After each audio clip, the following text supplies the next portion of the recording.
Amados irmãos, vamos ouvir nesse instante a pregação da palavra do Senhor. Estamos iniciando hoje uma pequena série, o restante do mês de dezembro, no livro de Provérbios. A pregação de hoje é em Provérbios, capítulo 11, versículo 22. Mas inicialmente leremos Provérbios, capítulo 31, o versículo 10 ao 31, que trata sobre a mulher virtuosa. Mulher virtuosa, quem a achará? O seu valor muito excede o de finas joias. O coração do seu marido confia nela, e não haverá falta de ganho. Ela lhe faz bem e não mal, todos os dias da sua vida. Busca lã e linho, e de bom grado trabalha com as mãos. É como navio mercante, de longe traz o seu pão, e ainda noite, e já se levanta e dá mantimento à sua casa e a tarefa às suas servas. Examina uma propriedade e adquire-a. Planta uma vinha com as rendas do seu trabalho. Cinge os lombos de força e fortalece os braços. Ela percebe que o seu ganho é bom. A sua lâmpada não se apaga de noite. Estende as mãos ao fuso, mãos que pegam na roca. Abre a mão ao aflito e ainda a estende ao necessitado. No tocante à sua casa, não teme a neve, pois todos andam vestidos de lã escarlate. Faz para si cobertas, veste-se de linho fino e de púrpura. Seu marido é estimado entre os juízes quando se assenta com os anciãos da terra. Ela faz roupas de linho fino e vende-as, e dá cintas aos mercadores. A força e a dignidade são os seus vestidos. E quanto ao dia de amanhã, não tem preocupações. Fala com sabedoria, e a instrução da bondade está na sua língua. Atende ao bom andamento da sua casa, e não come o pão da preguiça. Levantem-se seus filhos, e lhe chamem ditosa. Seu marido a louva, dizendo: muitas mulheres procedem virtuosamente, mas tu a todas sobrepujas. Enganosa é a graça, e vã a formosura, mas a mulher que teme ao Senhor, essa será louvada. Dá-lhe do fruto das suas mãos, e de público a louvarão as suas obras. Agora o texto da pregação, Provérbios 11, 22. Como joia de ouro em focinho de porco, assim é a mulher formosa que não tem discrição. Até aí a leitura da palavra do Senhor. Vamos orar. Ó Senhor Deus Todo-Poderoso, Criador dos céus e da terra, ao teu nome a glória, o louvor para todo sempre. Agora, Senhor, que ouvimos a leitura da tua palavra, ouviremos também a exposição e queremos pedir a tua misericórdia sobre aquele que há de falar, para que o faça com fidelidade, com sabedoria, com intrepidez, e que a mensagem nos conduza ao teu Filho Jesus Cristo. Ajuda-nos para que encontremos Cristo nesse pequeno provérbio. Ajuda-nos para que sejamos conduzidos à confiança nele, ao desejo por ele, ao amor por ele, Senhor.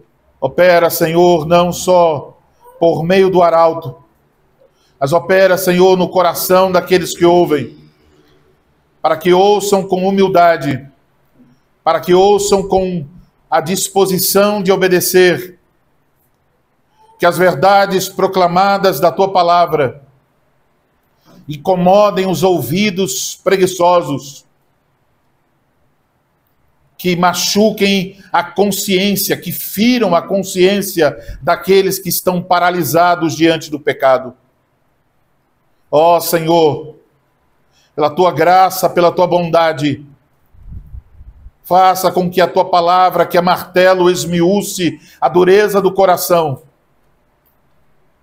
que é como espada que penetra no mais íntimo do nosso ser, traga à luz as nossas motivações e intenções, nos faça correr mais uma vez ao refúgio seguro que há em Cristo. Nós oramos assim em nome dele, para a glória dele. Amém. Amém. Amados irmãos, em nosso Senhor Jesus Cristo, é inegável que cada dia mais a tecnologia tem influenciado as nossas vidas de maneiras diferentes. E, infelizmente, uma boa parte dessa influência é uma influência negativa. E, obviamente, o problema não está na tecnologia, mas no nosso coração, na maneira como nós usamos a tecnologia, a maneira como a tecnologia é usada para influenciar o nosso coração e como nós nos deixamos influenciar. De maneira que, como cristãos, como pais, maridos, homens, mulheres, precisamos avaliar os riscos dessa influência para nós mesmos e para a nossa família. Precisamos pensar biblicamente sobre determinados tópicos relacionados à tecnologia e buscar a sabedoria de Deus a esse respeito. Podemos pensar em um assunto em particular. Por exemplo, as redes sociais começaram com a promessa de unir as pessoas. Nesse caso, uma rede social deveria ser um espaço para a comunicação entre pessoas. Mas, o que são agora? Se pensarmos nas principais redes sociais, como Instagram, YouTube, TikTok e similares, o enfoque está na produção de imagens, de fotos, vídeos. E toda esta produção, publicação, produz uma forte preocupação. Uma preocupação com a aparência. As redes sociais se tornaram uma vitrine, onde as pessoas apresentam suas vidas. Quem publica uma foto ou grava um vídeo, se estiver seguindo o padrão dos grandes influenciadores, desejará apresentar a melhor versão de si mesmo. Para isso, as pessoas utilizarão, o que é muito comum, os filtros automáticos das próprias redes sociais. Apresentarão recortes modificados de sua vida. Por exemplo, a casa toda está uma bagunça, mas um canto específico está arrumado. É só esse canto que aparece. Para isso, ou nisso, cada vez a aparência ganha maior relevância. As pessoas estão em grande massa mostrando não a realidade de suas vidas, mas algo que seja agradável aos olhos das outras pessoas. Se não for agradável, se não tiver boa aparência, não receberá curtidas, comentários e seguidores. Uma preocupação para estar bem na vitrine da vida.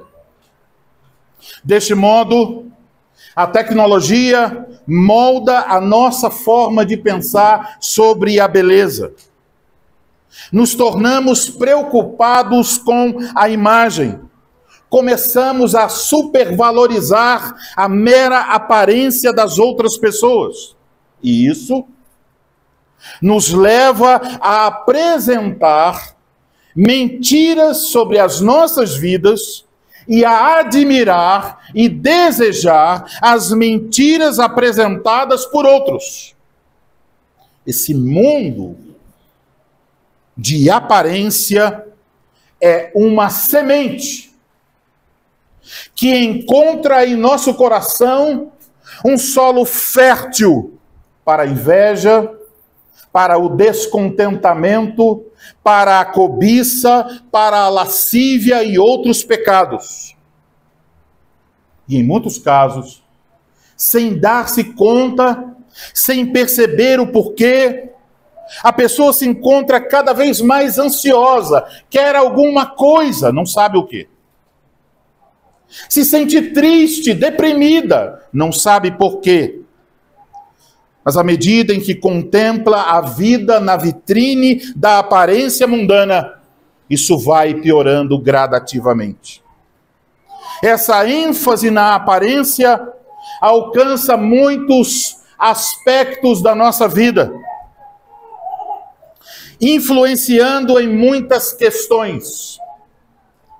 Por exemplo, quando vai até uma loja comprar uma roupa, lá está a preocupação com a aparência. O que os outros vão dizer? Como isso vai realçar esta parte ou aquela do meu corpo? A aparência com produtos de maquiagem influencia o tipo de pessoa que se deseja ser. Uma menina adolescente que está nas redes sociais olhará uma bela atriz ou uma cantora famosa e dirá: eu quero ser como ela. Também influenciará no tipo de pessoa que se torna, então, um referencial para a vida, um alvo a ser alcançado. Influencia na escolha de alguém para casar. Qual é a mais bonita? Qual é a que tem a melhor aparência? Qual é o rapaz mais bonito, mais musculoso, que tem mais curtidas? Começa a influenciar em definir o que é realmente importante na vida. Assim, na vida de muitas pessoas, o que prevalece neste assunto da beleza e em muitos outros assuntos é a sabedoria mundana e não a sabedoria de Deus. Portanto, apesar de Provérbios 11:22 falar sobre uma bela mulher, esse provérbio definitivamente não é apenas sobre e para mulheres. A sabedoria de Deus aqui apresentada é algo que tem a nos ensinar a todos nós. Então, voltemos a nossa atenção para o texto. Em primeiro lugar, eu quero chamar a sua atenção para alguns aspectos deste provérbio como um todo. Enquanto fazemos isso, podemos aprender um pouco sobre a poesia hebraica. Como vocês podem observar no provérbio, podemos lê-lo de novo, 11:22. Como joia de ouro em focinho de porco, assim a mulher formosa, que não tem descrição. Como você pode observar, aqui não temos um contraste entre duas linhas. Não há um contraste entre duas linhas, que é tão comum no livro de Provérbios. Aqui o que temos são duas ideias colocadas lado a lado. A primeira linha oferece uma imagem que serve para ilustrar a segunda linha. A isso chamamos de paralelismo emblemático. Um outro aspecto que devemos observar é o uso da imagem aqui na poesia. A poesia hebraica é rica em comparações, em imagens. Portanto, se você quer entender o livro de Salmos, o livro de Provérbios e qualquer outro livro poético das Escrituras, você precisa aprender a prestar atenção às imagens. Uma imagem compara duas coisas que são essencialmente diferentes. Essa diferença entre as duas coisas, você olha aqui, de um lado tem um porco, do outro lado tem uma mulher bela. Uma diferença enorme. Quando você olha para essas duas imagens apresentadas, Isso faz com que você seja obrigado a prestar mais atenção, a olhar para algo sob uma nova luz. Você é obrigado a se perguntar: o que X, de que maneira X é como Y? De que maneira um porco com uma joia em seu focinho é igual a uma mulher sem discrição? Neste caso, no texto hebraico, as duas ideias são colocadas lado a lado, sem o como. Em nossas versões diz, como joia de ouro em focinho de porco. Mas no texto hebraico não tem o como. Poderíamos traduzir assim: de um lado, a imagem é colocada, joia de ouro em focinho de porco. Do outro lado, outra imagem é colocada, mulher formosa que não tem descrição. As nossas traduções colocam o como e o assim, para destacar que o trabalho que precisamos fazer é comparar a imagem da primeira linha com a que temos na segunda linha. Cientes disso, vamos observar agora a imagem da primeira linha, como joia de ouro em focinho de porco. Temos aqui uma imagem de um porco. O termo usado aqui pode se referir a porco, a javali. Mas é bom lembrar, na cultura judaica, o porco era considerado um animal imundo, impuro. Um judeu não criava porcos. Portanto, o porco era um animal inútil para o judeu e repugnante.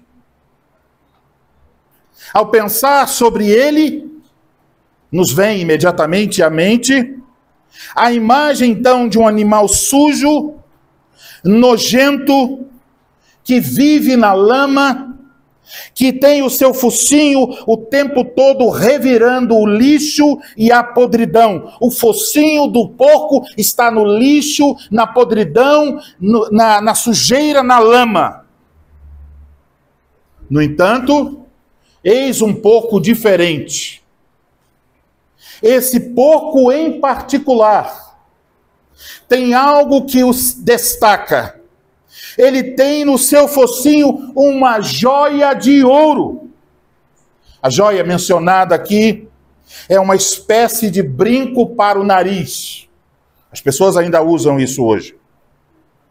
Uma joia usada pelas mulheres do Antigo Testamento. Esse tipo de joia no mundo antigo era algo caríssimo, uma joia de ouro. Algo considerado belo e que servia para intensificar a atratividade da mulher. É como se dissesse, uma mulher bela, colocando este enfeite, se torna ainda mais bela. Mas aqui não está na mulher. A joia aqui está no focinho do porco. Portanto, ela está ridiculamente fora do lugar. Há aqui uma certa dose de humor, pois a imagem é ridícula. Mesmo com a joia no focinho, o porco continua repugnante, ele continua nojento, ele continua imundo. Então preste atenção. A joia no focinho do porco não altera a natureza do porco. A joia não diminui a propensão do porco para a imundície. Ele continua sendo porco. A joia não torna o porco atraente. Quem vê essa cena, o porco sujo de lama, mexendo na podridão, e no meio da lama, no seu focinho, há uma joia de ouro, a pessoa apenas dirá: oh, que lamentável! Uma preciosa joia de ouro desperdiçada no focinho de um animal tão imundo. Eis a imagem da primeira linha. Agora nos compete olhar a imagem da segunda linha. no que ela se parece com o que é dito na primeira linha. Aqui na segunda linha lemos: assim é a mulher formosa que não tem discrição. Temos aqui uma mulher formosa, algo agradável à vista. E é importante observar que o objetivo desse provérbio não é negar que a beleza seja uma coisa amável e agradável. Eu espero que você entenda. A beleza aqui é comparada à joia de ouro. É algo de valor. É algo bom. Não é ruim a beleza. É a joia de ouro. Para entender, precisamos voltar para o pouco. Olhe de novo para o pouco. Onde está o problema? O problema não é a joia de ouro. O problema é a natureza imunda do pouco. O problema na segunda linha não é a beleza da mulher, mas o tipo de pessoa que ela é, a sua natureza.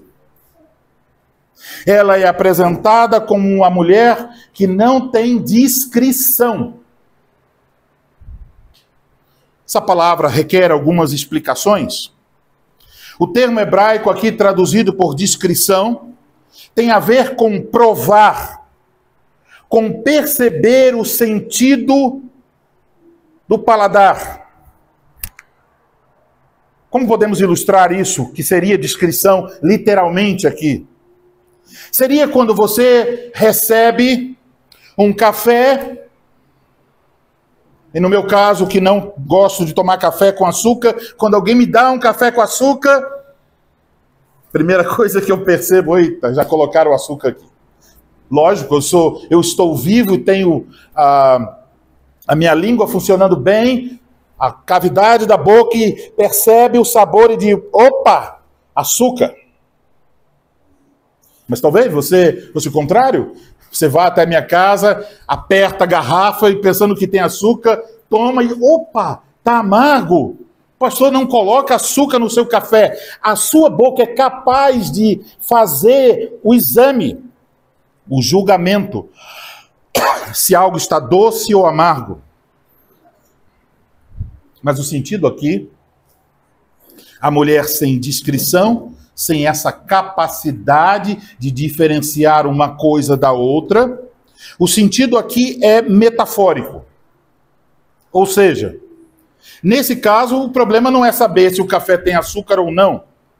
O problema é que ela não é capaz de fazer julgamentos morais, de saber o que é certo e o que é errado, o que é sábio e o que é tolice.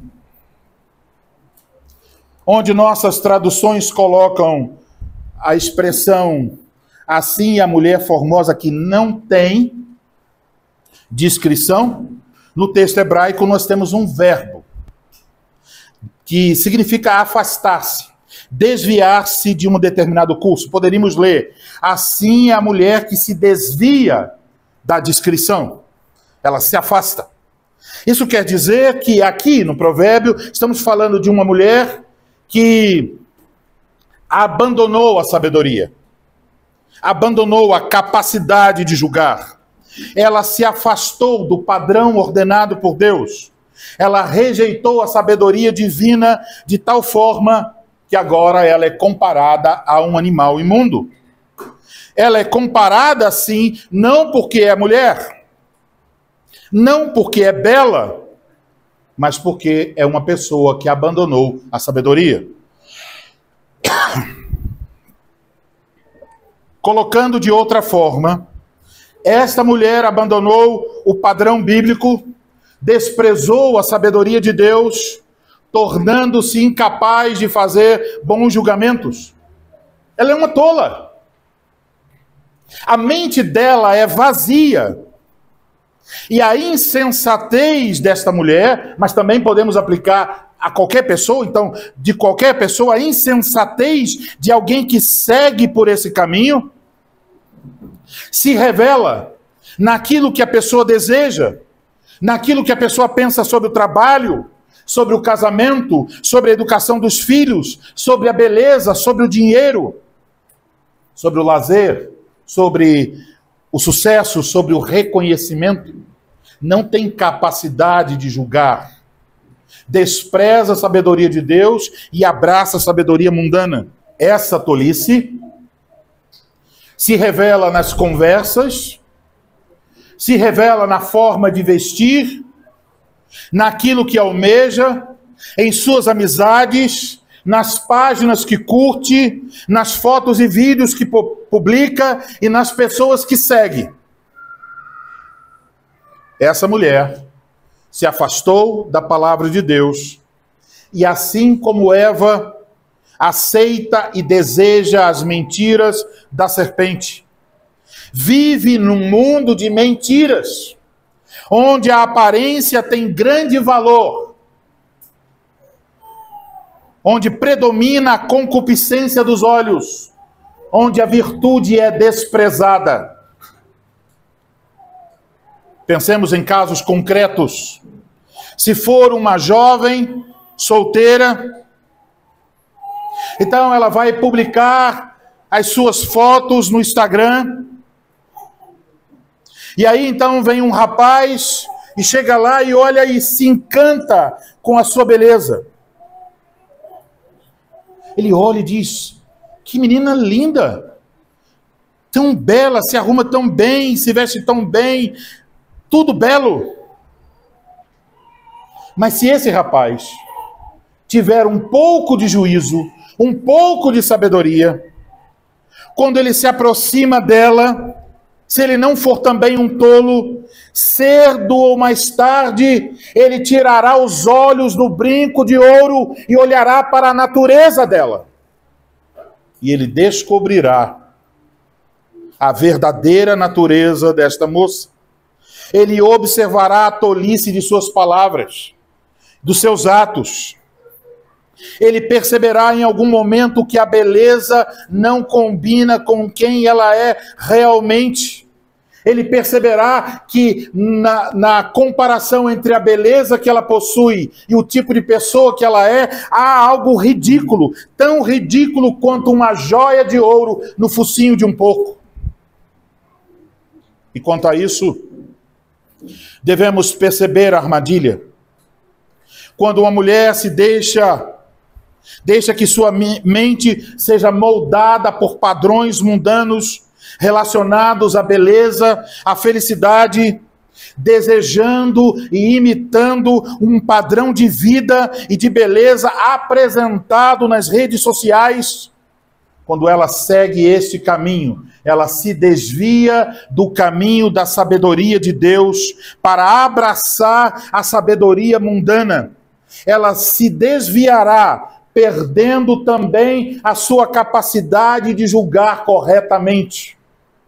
Então, se é uma mulher casada e o marido chega a ela com conselhos, se é uma moça e os pais ou os pastores chegam a ela com conselhos, na medida em que ela recebe a grande quantidade de influência, ela olhará para os conselhos do marido, se for casada, ou dos pais ou dos pastores, e esses conselhos lhe parecerão fora de moda, ridículos, feios.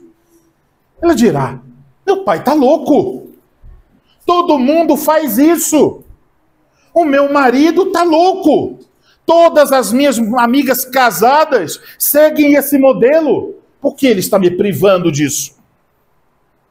E ao seguir o padrão do mundo, provavelmente obterá o aplauso do mundo, obterá muitas curtidas, obterá muitos comentários,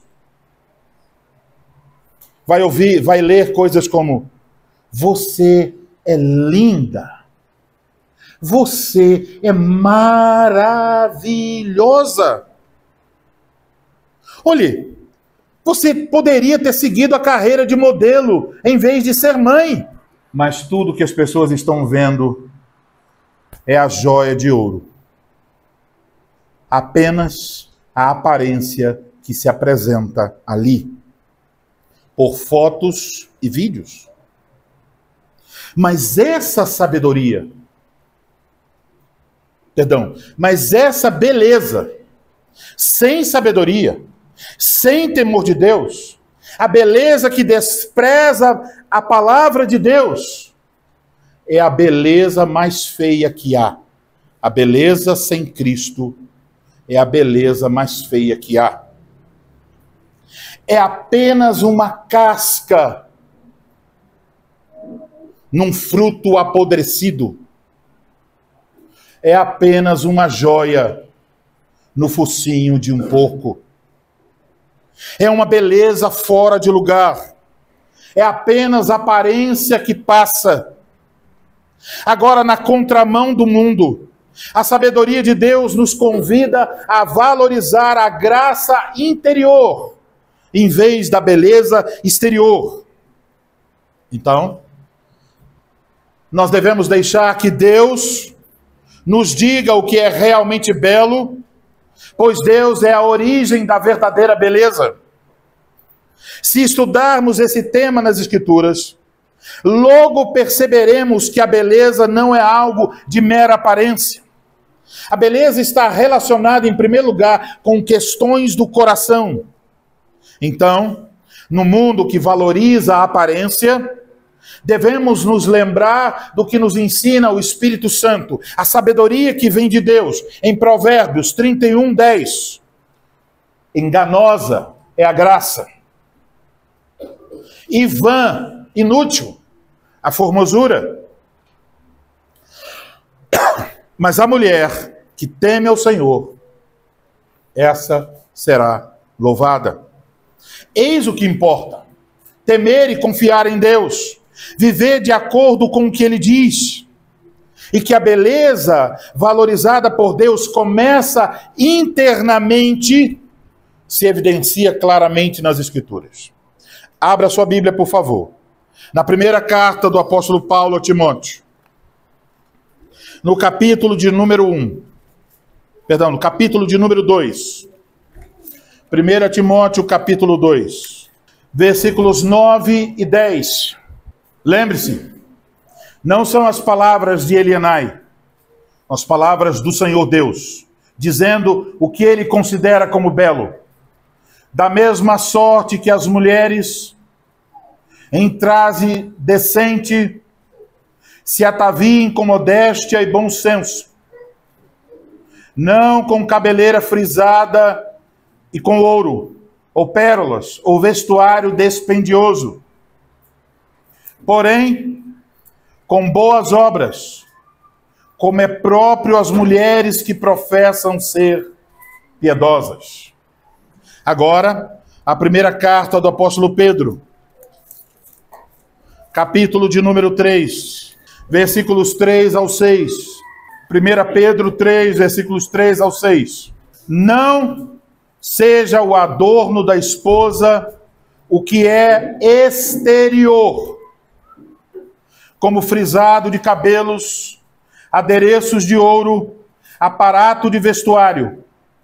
Seja, porém, o homem interior do coração, unido ao incorruptível trajo de um espírito manso e tranquilo, que é de grande valor diante de Deus. Pois foi assim também que a si mesmas se ataviaram outrora as santas mulheres que esperavam em Deus, estando submissas a seu próprio marido, como fazia Sara, que obedeceu a Abraão, chamando-lhe Senhor, da qual vós vos tornastes filhas, praticando o bem e não temendo perturbação alguma. Eis o que ensina a palavra de Deus. Percebam, essas duas passagens das Escrituras são contraculturais. A sabedoria do mundo grita: o que importa é a aparência. A sabedoria de Deus proclama: o que importa é a pessoa interior, o coração transformado pela graça de Deus. para aprendermos sobre o que realmente importa, nós precisamos olhar em direção à verdadeira beleza. Precisamos olhar imediatamente para Cristo. Na verdade, nós só podemos entender o que é beleza olhando para Ele. Agora vejam, sobre ele Isaías disse: não tinha aparência nem formosura. Olhámo-lo, mas nenhuma beleza havia que nos agradasse. Não tinha aparência. Mas lendo as Escrituras, olhando para os evangelhos especialmente, você ousaria dizer que houve na terra um homem mais belo do que Jesus Cristo? Para o mundo, ele não parecia belo, mas ele é belo para o Pai, e ele é belo para a sua noiva, a igreja. De tal maneira que agora, por causa do Evangelho, olhando para ele, podemos dizer as palavras do Salmo 45, versículo 2. Tu és o mais formoso dos filhos dos homens.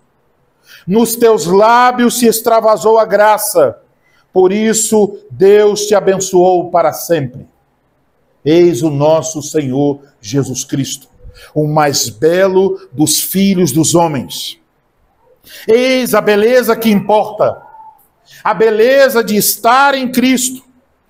A beleza de estar unido com Ele. De parecer-se com Ele. E quando você está unido a Cristo, o mundo pode olhar para você e dizer: você está fora de moda. O mundo olhará para você e talvez não admirará a sua beleza. Mas a verdadeira beleza consiste em parecer-se com Jesus Cristo.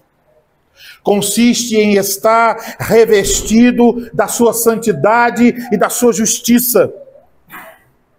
E quanto a isso, precisamos então tomar sobre nós a vergonha da cruz. Precisamos escolher o tipo de beleza que nós vamos valorizar e buscar. Se buscamos a aparência deste mundo, o mundo dirá para alguns: muito bonito, muito bonita. Mas se buscamos a beleza de Cristo, o mundo dirá: sem graça, feio. Devemos fazer então algumas perguntas. O que você pensa sobre beleza? Vem de Deus ou do mundo? Pense sobre isso agora. Você acredita algumas coisas sobre a beleza? Essas coisas que você acredita sobre a beleza, vêm da sabedoria de Deus ou da sabedoria do mundo? Vamos examinar o nosso coração para ver se o que nos motiva é a aparência ou não. Eu quero desafiar você a responder as perguntas que eu farei agora. Responda em seu coração, diante de Deus. Se por acaso você tem uma rede social, você publica fotos e vídeos nessas redes sociais. Quando você faz isso, o que você está esperando? Qual é o resultado da sua publicação pelo qual você aguarda? Você espera elogios?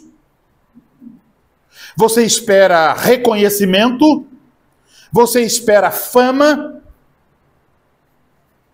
E eis um bom termômetro.